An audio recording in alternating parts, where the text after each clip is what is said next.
Yung what's up guys.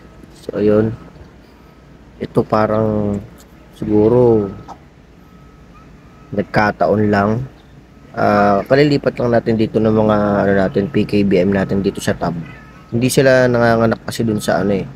Napansin ko na may buntis sa kanila pero hindi nanganganak. Ngayon nilipat natin sa tab. Ngayon dito ang dami nilang anak dito sa tab. Kahapon ko lang sila nilipat dito, din ngayon dami na nilang anak. So ayan. So, try ko munang, mukhang hindi naman nila kinakain. Try ko munang hindi tanggalin dito para hindi sila manibago. Baka sakaling mas mabilis sila lumaki dahil yung nililipat natin sa tank natin is na unti-unti nauubos. So, hindi natin alam yung dahilan. Pinag-aaralan ko pa.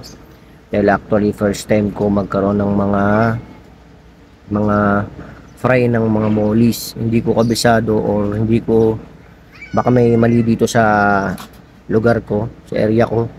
Kasi may time na nasisikatan ng araw, may time naman na hindi.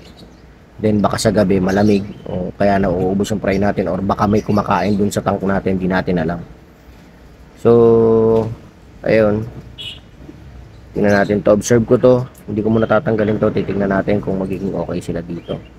So, ayan. Update lang. Ayan. Ang dami nila lumalong. Hindi na masyadong visible dito sa camera natin dahil nagre-reflect. So, ayan. Thank you.